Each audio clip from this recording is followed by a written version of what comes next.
साथियों, आज पुनः फलित ज्योतिष भाव परिचय में आप सभी का स्वागत है। कल तक आपने जो है जाना था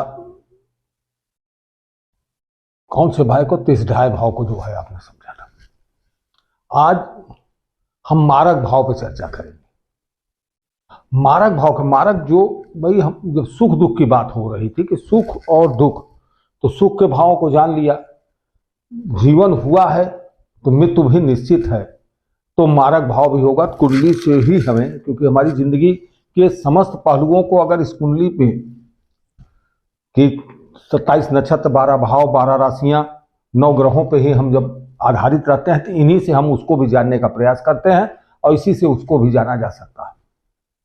तो मारक भाव 2 भाव होते हैं कुंडली में। मारक के लिए 2 भाव हैं।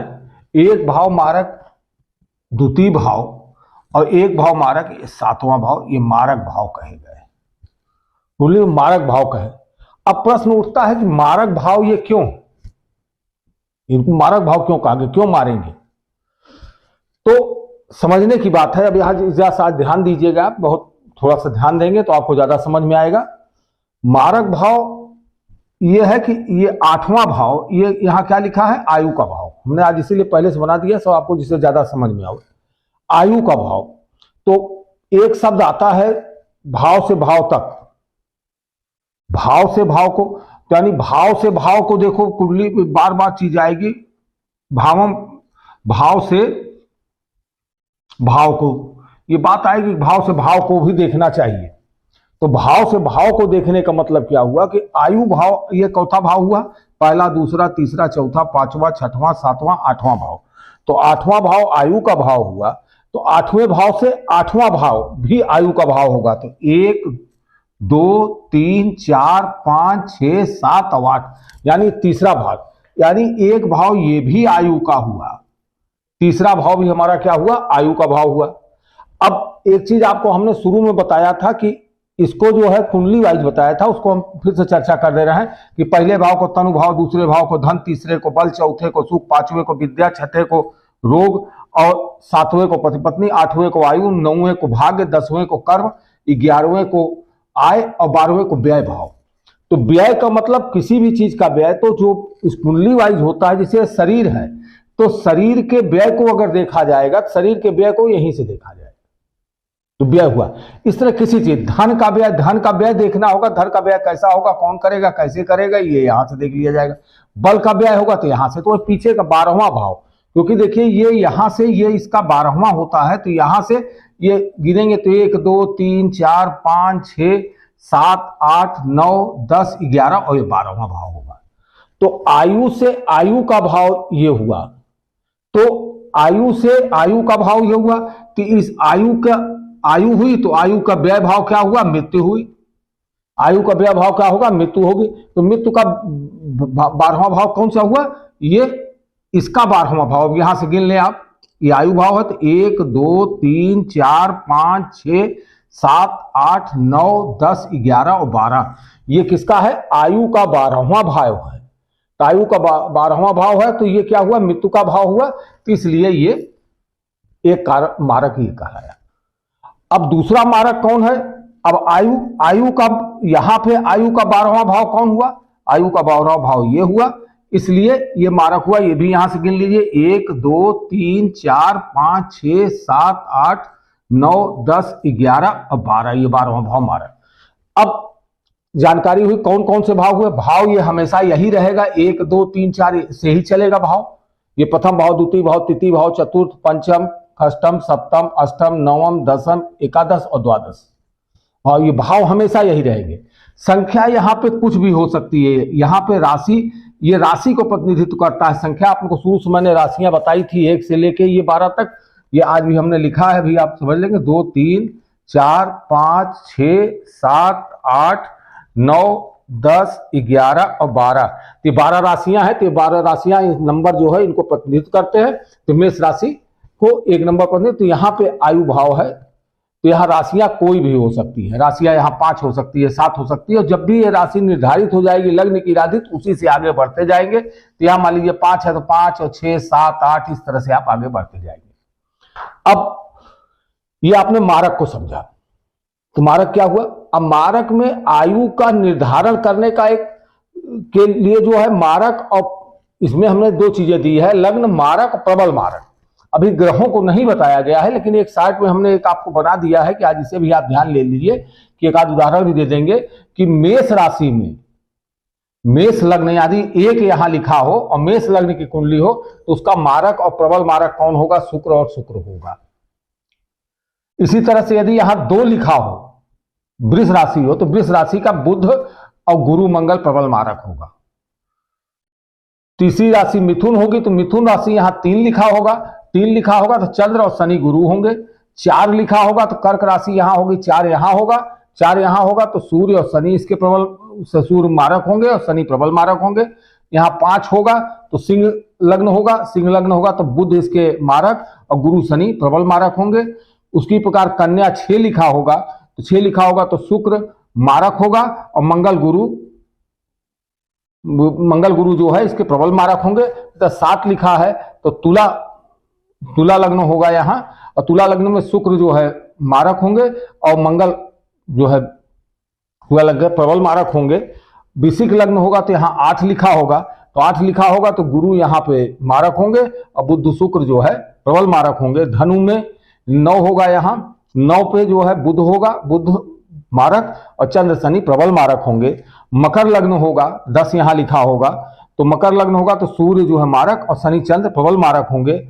11 लिखा कुंभ होगा तो गुरु मारक और बुध सूर्य प्रबल मारक होंगे। 12 लिखा होगा तो मीन, तो मंगल मारक और शुक्र प्रबल मारक होंगे। तो ये मारक है, लेकिन जब ये मारक और प्रबल मारक कैसे बनते हैं, इसको जो है हम जब मारक आपके आगे के उसमें आएंगे, जब ग्रहों की चर्चाएं होंगी तो हम मारक प्रबल मारक कैसे बनेंगे, कौन मित्र शत्रु है।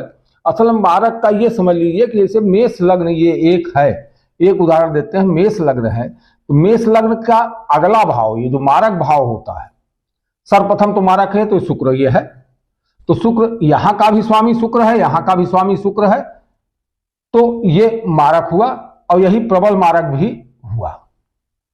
इसी तरीके से वृष है तो वृष लग्न यहां 2 होता तो यहां 3 होता, 3 में यानी बुध जो है यहाँ का 3 4 5 6 यहाँ का और यहाँ का स्वामी होता, तो 3 यहाँ का स्वामी होने के कारण ये मारक होता बुध, और गुरु मंगल मारक क्यों होते, तो 3 यहाँ का होता 3 4। अब इसको हम मिटा देते हैं जरा सा, तो आपको तो इस तरह से ये इसको लंबा हो जाएगा, इसको हम बाद में समझाएंगे। आज जो है इसी सोचिए, इसको जो है आप नोट कर लीजिएगा, उसको वो करके निकाल करके नोट कर लीजिएगा आप।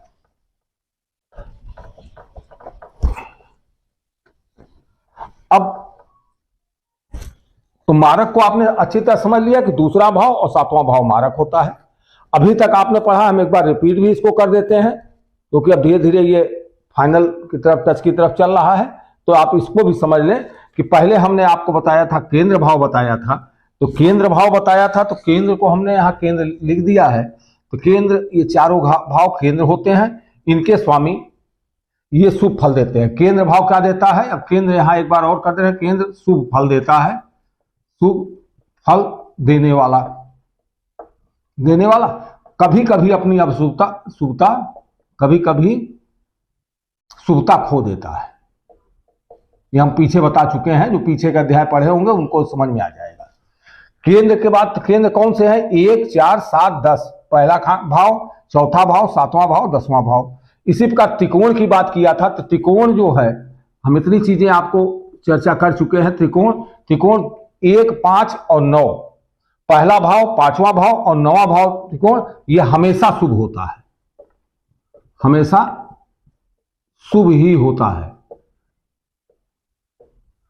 त्रिकोण की बात हो गई थी, फिर उपचय बात की हुई थी। उपचय वृद्धि का भाव होता है, उपचय भाव क्या था, ये आपका तीसरा, छठा, 10वां और 11वां ये उपचय भाव था। इसको ये कहा जाता था कि ये वृद्धि का भाव होता है, वृद्धि का भाव, विकास का भाव समझ लीजिए, विकास करता है, तो इनके लिए विकास करता है और समय अनुसार धीरे धीरे ये होता है। धीरे धीरे समयानुसार होता है, अनुसार होता है। उपचय हो गया था। उपचय के बाद त्रिसढाय भाव का जो है बात हुई थी। त्रिसढाय, त्रिसढाय तीसरा, छठा और आय भाव। तो ये त्रिसढाय भाव ये दिया गया था कि ये जो है अशुभ भाव है, अशुभ भाव है। अब उसी अशुभ भाव की श्रेणी में आज हमने एक और रख दिया, वो है मारक भाव। मारक भाव, तो मारक भाव दूसरा और सातवां, ये भी जो है अशुभ है, अशुभ भाव। तो अब ये सब चीजें आप, इतनी चीजें आप ये जान गए। अब हम इसे जो है अगला, इसे आप समझ चुके होंगे। अब इसके अगला भाव जो हम पढ़ेंगे, तो अगला भाव में अब इसके जो है आ जाएंगे हम मारक भाव के बाद अब एक चीज ये रह जाती है कि दुख भाव। अब दुख भाव जो है ये रह जाएगा, दुख भाव। तो दुख भाव कौन कौन से होंगे, दुख भाव पर चर्चा अगले वीडियो में कर लेंगे। आज इसे पूर्णतः फिर से समझ लें कि मारक भाव, ये हमने बताया था। मारक भाव को एक बार और फिर से हम आपको जो है रिपीट कर दें आज, क्योंकि ये थोड़ा सा टिपिकल है, इस पे दिखा देते हैं हम। तो ये आप एक कुंडली जैसे बनती है, किसी भी व्यक्ति की कुंडली है,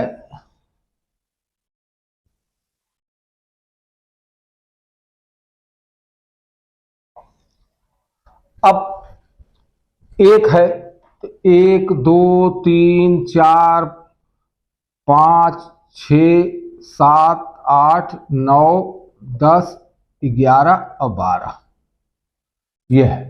अब मारक भाव किसे कहा गया, मारक भाव इसे कहा गया मारक, अलग से देख लीजिए आप, और इसे कहा गया मारक। ये दोनों मारक भाव है। मारक भाव क्यों है, क्योंकि ये आयु का भाव है। पुनः समझिए, आयु का भाव है।